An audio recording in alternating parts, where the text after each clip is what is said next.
Le 27 juin 1462, un cri résonne dans les couloirs du château de Blois. Marie de Clèves vient de donner naissance à Louis d'Orléans. Son père, Charles d'Orléans, a déjà 68 ans. Ce poète vieillissant, qui a passé 25 années en captivité anglaise, ne verra pas grandir son fils.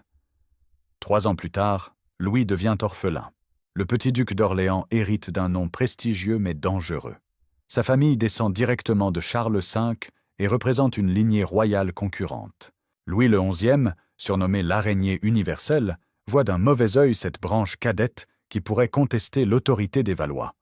Le roi décide de prendre sous sa tutelle cet enfant trop noble pour être laissé libre. À 8 ans, Louis découvre la cour de Plessis-les-Tours. Louis le XI l'observe constamment, cherchant les signes d'une éventuelle rébellion. L'enfant apprend rapidement à dissimuler ses pensées et à maîtriser ses émotions. Cette éducation sous surveillance forge son caractère prudent et calculateur. En 1475, Louis XI conçoit un plan redoutable. Il va marier le jeune Louis à sa propre fille, Jeanne de France. Cette union présente un avantage majeur pour le roi. Jeanne souffre de malformations physiques importantes qui compromettent gravement ses chances d'enfanter. En l'épousant, Louis d'Orléans risque de voir s'éteindre sa lignée. Le 8 septembre 1476, à Montrichard, Louis d'Orléans, âgé de 14 ans, épouse Jeanne de France, 12 ans. La cérémonie se déroule dans la tristesse. L'époux regarde avec dégoût cette fillette contrefaite que son père lui impose. Jeanne, consciente de sa laideur et de l'aversion qu'elle inspire, accepte ce mariage forcé avec résignation. En 1483, Louis XI meurt enfin. Charles VIII, âgé de 13 ans seulement, monte sur le trône sous la régence de sa sœur Anne de Beaujeu. Louis d'Orléans, qui a maintenant 21 ans, sent l'occasion de reconquérir l'influence politique de sa famille.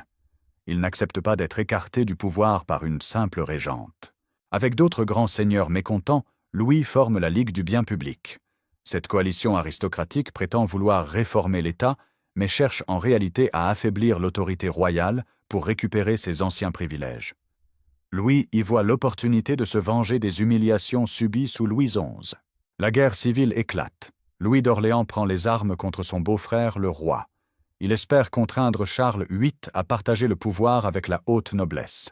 Mais Anne de Beaujeu se révèle une adversaire redoutable. Cette femme intelligente et déterminée manœuvre habilement pour isoler les rebelles. En juillet 1488, à la bataille de Saint-Aubin-du-Cormier, l'armée royale écrase les troupes bretonnes alliées à Louis d'Orléans. Le duc est fait prisonnier et enfermé à la tour de Bourges. Pendant 3 années, il croupit dans sa cellule, mesurant l'ampleur de son échec politique.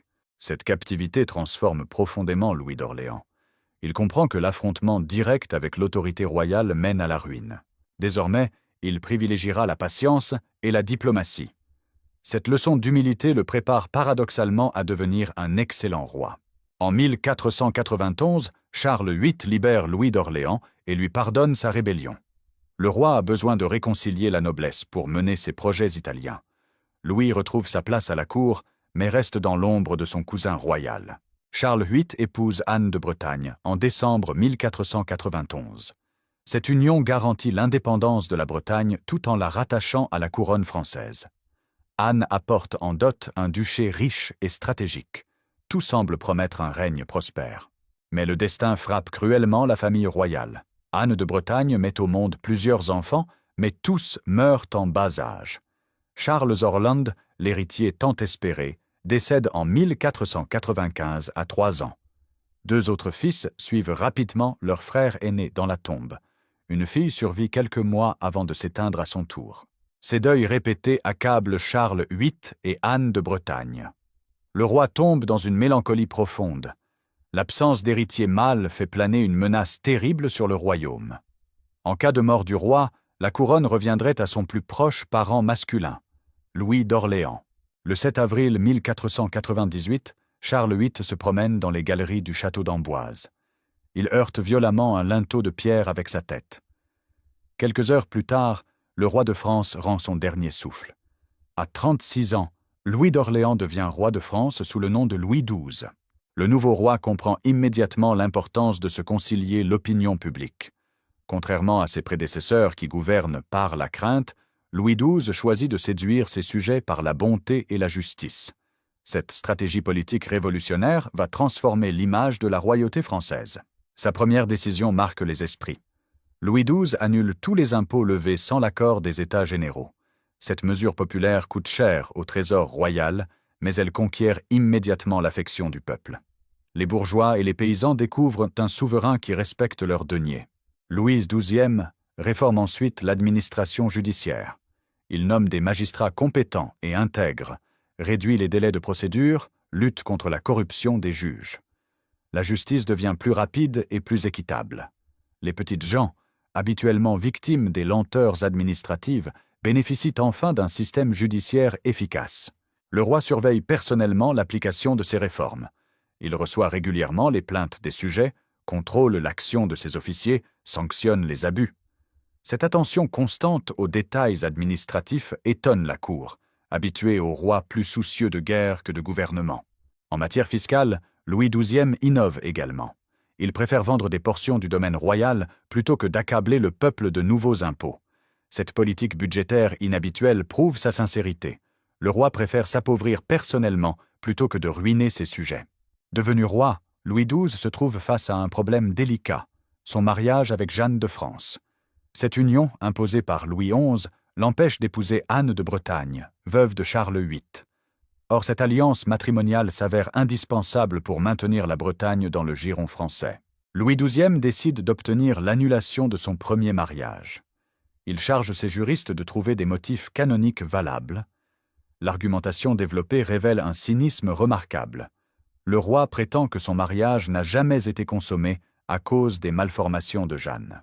Le procès en annulation s'ouvre en juillet 1498.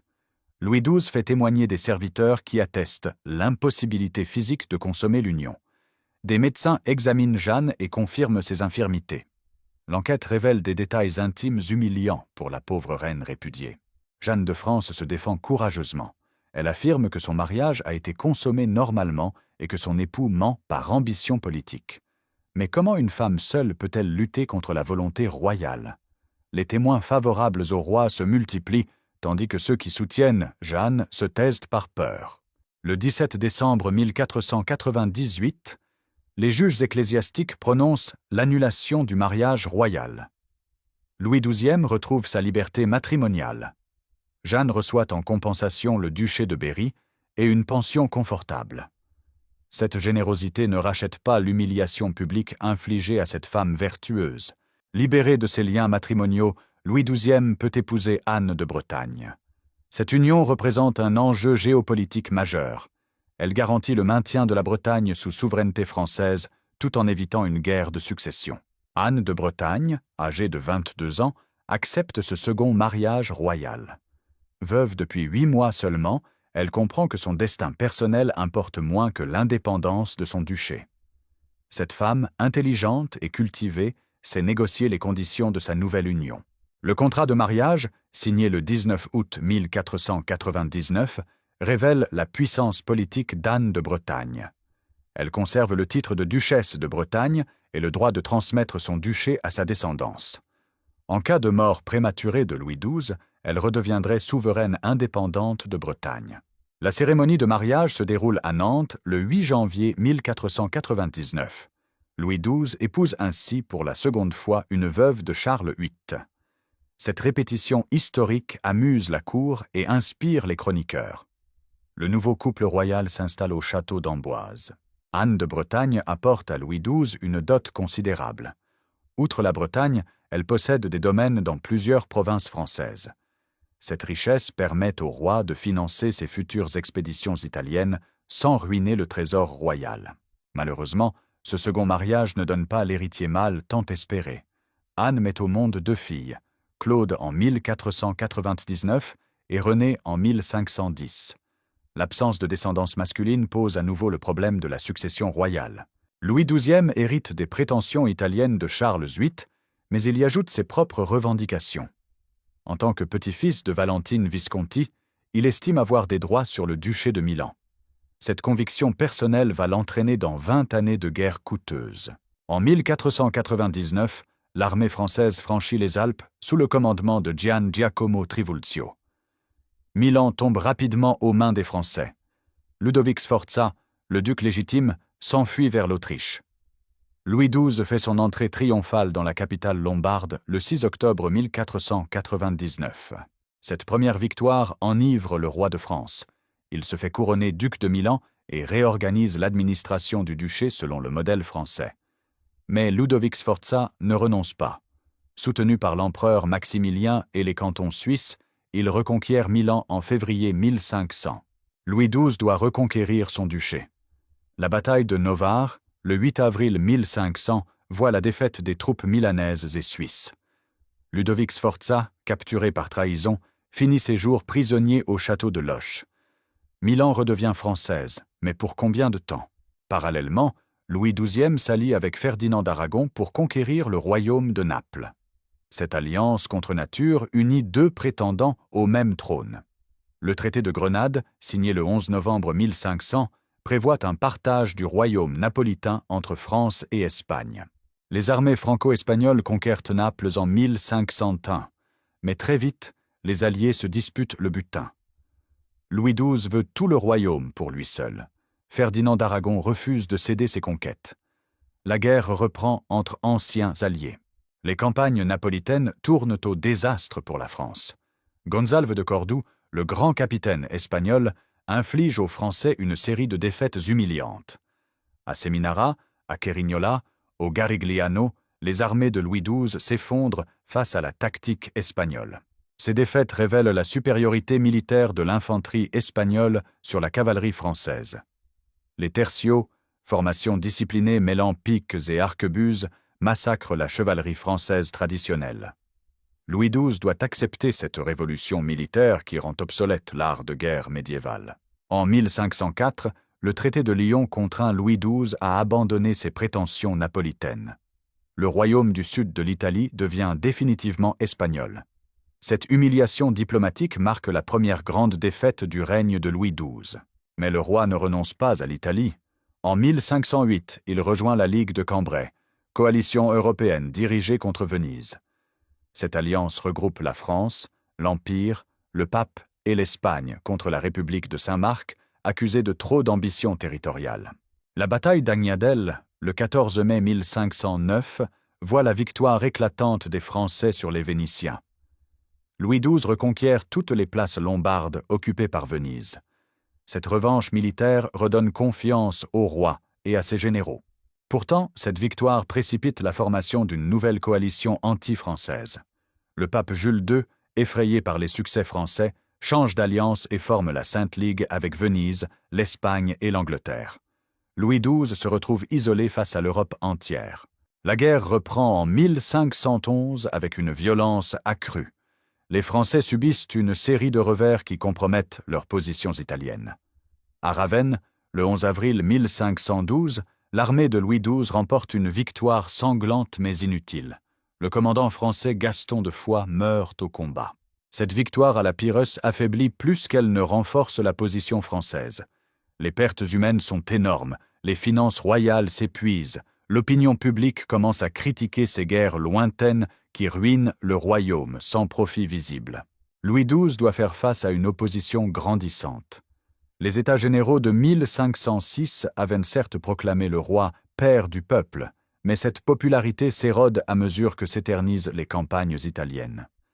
Les bourgeois reprochent au roi de négliger les intérêts français pour des chimères transalpines. Les finances royales s'effondrent sous le poids des dépenses militaires. Malgré sa répugnance à taxer le peuple, Louis XII doit lever de nouveaux impôts pour financer ses armées. Cette nécessité fiscale contredit ses promesses initiales et ternit son image de roi économe. En 1512, les Français perdent définitivement Milan. Maximilien Sforza, fils de Ludovic, reconquiert le duché avec l'aide des Suisses. Louis XII voit s'écrouler 15 années d'efforts et d'investissements. L'Italie française n'existe plus. Parallèlement, Henri VIII d'Angleterre envahit le nord de la France. Les Anglais assiègent Thérouanne et Tournai, pendant que les Français se battent en Italie. Cette guerre sur deux fronts épuise les ressources militaires françaises et menace l'intégrité du territoire national. Face à l'accumulation des désastres, Louis XII change de politique. Il comprend que la France ne peut plus soutenir simultanément les guerres italiennes et la défense du territoire national. Le pragmatisme l'emporte sur l'orgueil dynastique. En 1514, Louis XII négocie la paix avec Henri VIII d'Angleterre. Cette réconciliation se scelle par un mariage spectaculaire. Le roi de France, veuf d'Anne de Bretagne depuis janvier 1514, épouse Marie Tudor, la jeune sœur de Henri VIII, âgée de seulement 18 ans. Ce troisième mariage royal stupéfie l'Europe. Louis XII a 52 ans, Marie Tudor en a 18. Cette union disproportionnée vise clairement à produire l'héritier mâle qui manque à la dynastie. Le roi espère que la jeunesse de sa nouvelle épouse compensera sa propre fatigue. Marie Tudor, surnommée la Rose d'Angleterre à cause de sa beauté, apporte la paix avec l'Angleterre et une dot considérable. Louis XII retrouve Tournai et obtient la neutralité anglaise dans ses futures entreprises. Cette diplomatie matrimoniale réussit brillamment. Mais l'organisme royal, usé par les campagnes et les soucis du gouvernement, ne supporte pas les exigences du mariage. Louis XII s'épuise à vouloir donner un héritier à la France. Les nuits d'amour avec sa jeune épouse deviennent un calvaire pour ce corps vieillissant. Le 1er janvier 1515, Louis XII meurt au château de Saint-Germain-en-Laye. Les médecins attribuent à sa mort aux excès conjugaux avec Marie Tudor. Le peuple pleure sincèrement ce roi qui avait su se faire aimer malgré ses erreurs politiques. La mort de Louis XII marque la fin d'une époque. Son cousin François d'Angoulême lui succède sous le nom de François Ier. Ce changement dynastique s'accompagne d'une révolution complète de style. Le nouveau roi incarne la Renaissance française naissante. Louis XII laisse un bilan contrasté. En politique intérieure, il a mérité le titre de père du peuple par sa justice équitable, sa modération fiscale et son attention aux besoins populaires. Aucun roi français n'avait su se faire aimer autant de ses sujets. Sa réforme de l'administration judiciaire perdure longtemps après sa mort. Les parlements qu'il a épurés continuent de rendre une justice plus rapide et plus honnête. Les petites gens gardent le souvenir d'un roi accessible qui écoutait leurs plaintes. En matière fiscale, Louis XII a montré l'exemple d'un gouvernement économe. Malgré les coûts énormes des guerres italiennes, il a évité la banqueroute royale en vendant des domaines plutôt qu'en écrasant le peuple d'impôts. Cette gestion prudente contraste avec la prodigalité de ses successeurs. Malheureusement, sa politique étrangère s'avère désastreuse. Les guerres d'Italie ont coûté des sommes colossales sans apporter de bénéfices durables. Pire encore, elles ont révélé la faiblesse militaire française face aux nouvelles tactiques espagnoles et suisses. L'échec italien compromet l'équilibre européen au détriment de la France. L'Espagne contrôle désormais l'Italie du Sud, l'Empire domine l'Italie du Nord. La France se trouve encerclée par les possessions de Charles Quint. Cette situation géopolitique défavorable hantera tout le XVIe siècle français. Malgré ses échecs diplomatiques, Louis XII conserve après sa mort une popularité exceptionnelle. Le peuple français retient surtout ses qualités de bon administrateur et oublie volontiers ses erreurs italiennes. Cette sélectivité mémorielle crée une légende dorée qui traverse les siècles. Les chroniqueurs contemporains exaltent la bonté royale et la justice de Louis XII. Jean d'Auton, son historiographe officiel, brosse le portrait d'un souverain parfait, attentif au bonheur de ses sujets. Ces témoignages, bien que partiaux, reflètent une réalité. Ce roi a été sincèrement aimé. La comparaison avec ses prédécesseurs et successeurs renforce la nostalgie populaire. Louis XI terrorisé par sa cruauté. François Ier ruinera le pays par ses guerres incessantes. Entre ces deux règnes difficiles, le gouvernement de Louis XII apparaît comme un âge d'or de modération et de sagesse. Les États généraux de 1506 qui proclament Louis XII père du peuple marquent un tournant dans l'histoire de la monarchie française. Pour la première fois, un roi reçoit officiellement un titre qui reconnaît sa popularité. Cette innovation politique témoigne d'une nouvelle conception du pouvoir royal. Cette popularité s'explique par des mesures concrètes qui améliorent la vie quotidienne. La réduction des impôts, l'accélération de la justice, la lutte contre la corruption administrative touchent directement l'existence des sujets. Louis XII gouverne pour son peuple, pas seulement pour sa gloire personnelle. Paradoxalement, l'absence d'héritier mâle renforce cette image positive. N'ayant pas de fils à établir, Louis XII ne sacrifie pas les intérêts présents aux ambitions dynastiques futures. Cette situation exceptionnelle explique peut-être sa générosité fiscale inhabituelle. Au-delà de sa popularité, Louis XII laisse des réformes administratives profondes qui survivent à son règne. Sa modernisation de l'appareil judiciaire transforme durablement le fonctionnement de l'État français. Ces innovations techniques méritent une attention particulière. La réorganisation des parlements constitue sa principale réforme judiciaire. Louis XII nomme des magistrats compétents, fixe des procédures claires, réduit les délais de jugement. Ces mesures techniques révolutionnent l'administration de la justice et rapprochent le pouvoir royal des sujets. L'épuration du personnel judiciaire élimine les juges corrompus et incompétents. Louis XII exige de ses magistrats une formation juridique solide et une moralité irréprochable. Cette exigence de qualité professionnelle améliore considérablement le service public rendu aux justiciables. La codification des procédures simplifie les démarches judiciaires. Les avocats et les plaideurs disposent enfin de règles claires et uniformes. Cette standardisation réduit l'arbitraire et garantit une égalité formelle devant la justice royale. Louis XII crée également de nouveaux tribunaux spécialisés dans certaines matières. Cette spécialisation judiciaire améliore la compétence technique des décisions et accélère le traitement des affaires. L'efficacité administrative progresse sensiblement. En matière fiscale, Louis XII innove par sa transparence budgétaire. Il publie régulièrement l'état des finances royales et justifie ses dépenses devant les États généraux. Cette pratique inhabituelle renforce la confiance publique dans la gestion royale. Malgré ses succès administratifs, Louis XII échoue dans sa mission dynastique essentielle, assurer la continuité de sa lignée. Cet échec biologique détermine l'évolution politique ultérieure du royaume et révèle les limites de l'action royale. Ces 3 mariages successifs visent tous à produire l'héritier mâle indispensable. Avec Jeanne de France, l'union reste stérile à cause des malformations de l'épouse.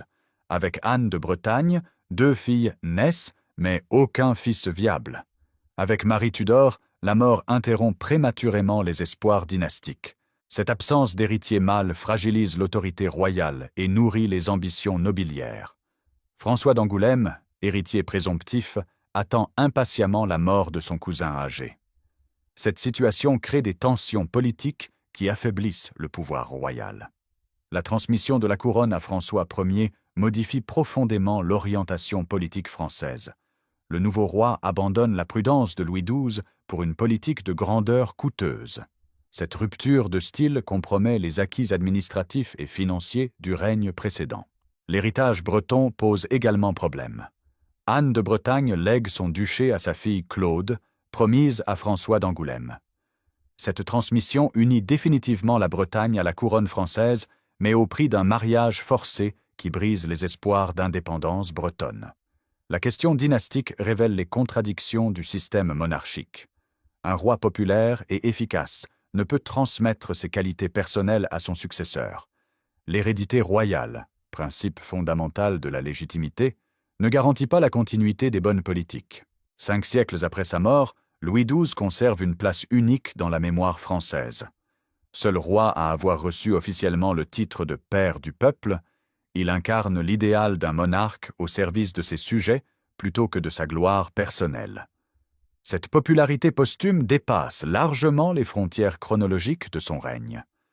Sous l'Ancien Régime, les opposants à l'absolutisme royal invoquent l'exemple de Louis XII pour critiquer les excès de ses successeurs. Sa modération fiscale devient un modèle de gouvernement économe. La Révolution française elle-même épargne relativement sa mémoire. Alors que tous les rois sont condamnés globalement, Louis XII bénéficie d'une indulgence particulière due à sa réputation de bonté populaire. Cette exception révèle la persistance de son image positive. Les historiens modernes nuancent cette légende dorée en soulignant les échecs de sa politique étrangère. Les guerres d'Italie apparaissent comme des aventures coûteuses et inutiles qui compromettent l'équilibre européen au détriment de la France. Cette critique tempère l'admiration traditionnelle. Néanmoins, l'originalité de Louis XII demeure indéniable. Dans une monarchie souvent tyrannique, il a su gouverner avec modération et justice. Son attention aux besoins populaires tranche sur l'indifférence habituelle des souverains médiévaux envers leurs sujets. Son règne démontre qu'un roi peut être à la fois populaire et efficace. La bonté royale ne nuit pas nécessairement à l'autorité politique. Cette leçon, malheureusement ignorée par la plupart de ses successeurs, garde toute sa valeur pour comprendre les rapports entre pouvoir et opinion publique. L'héritage de Louis XII dépasse donc largement son époque. Il a montré qu'un souverain pouvait mériter sincèrement l'amour de son peuple par sa justice et sa modération. Cette expérience historique unique explique pourquoi la France garde précieusement le souvenir de son seul « père du peuple » officiel. Son tombeau dans la basilique Saint-Denis porte cette inscription révélatrice « Sigil Louis XII, père du peuple, restaurateur de la France, terreur de ses ennemis ». Ces mots gravés dans le marbre résument parfaitement un règne qui concilia fermeté extérieure et bonté intérieure. Les témoignages de l'époque confirment cette affection populaire exceptionnelle. Claude de Seyssel, juriste et diplomate, écrit « Jamais prince ne fut plus aimé de ses sujets ». Philippe de Comines ajoute « Il avait plus de souci du bien de ses peuples que de sa propre grandeur ». Ces louanges, venant d'observateurs avertis, attestent la réalité de cette popularité. Les chansons populaires de l'époque célèbrent le bon roi Louis, qui ne pressait point ses sujets d'impôts. Les marchands des halles parisiennes composent des refrains sur « Notre Père qui nous aime ». Cette culture populaire spontanée révèle l'authenticité de l'attachement du peuple à son souverain. Même les ambassadeurs étrangers remarquent cette singularité française. L'envoyé vénitien Justinian observe « Ce roi vit simplement, et ses sujets l'adorent, comme un père ». Le nonce papal note « Louis XII gouverne plus par amour que par crainte, ce qui est rare chez les princes ». Ces témoignages extérieurs confirment l'originalité du modèle politique français. Cette popularité survit aux épreuves du temps. En 1614, lors des États généraux, les députés invoquent encore l'exemple de Louis XII pour critiquer les abus fiscaux de la Régence. Sous Louis XIV, les opposants au despotisme royal brandissent le souvenir du père du peuple contre l'absolutisme triomphant. La Fronde elle-même utilise cette référence historique. Les parlementaires parisiens rappellent que Louis XII consultait les États généraux avant de lever de nouveaux impôts. Cette mémoire politique active prouve que l'héritage de Louis XII dépasse le simple folklore pour devenir un instrument de résistance institutionnelle. Voltaire, pourtant critique envers la monarchie, reconnaît les mérites de Louis XII. Il fut le seul roi qui mérita véritablement le titre de père de ses peuples. Cette approbation philosophique consacre définitivement la singularité historique de ce règne. En définitive, Louis XII incarne une voie alternative dans l'histoire de la monarchie française. Entre la tyrannie de Louis XI et l'absolutisme de François Ier, son règne révèle les possibilités d'un pouvoir royal tempéré par la sagesse et l'humanité. Cette parenthèse de bonheur politique mérite de rester dans la mémoire collective comme un exemple de ce que peut accomplir un roi qui place le bonheur de ses sujets au-dessus de sa propre gloire. Son règne démontre qu'il existait une alternative au despotisme royal. Un monarque pouvait être à la fois respecté et aimé, autoritaire et paternel, guerrier et pacifique. Cette synthèse réussie entre pouvoir et popularité fait de Louis XII une figure unique dans l'histoire de France, le seul souverain à avoir mérité pleinement et durablement le titre de père du peuple.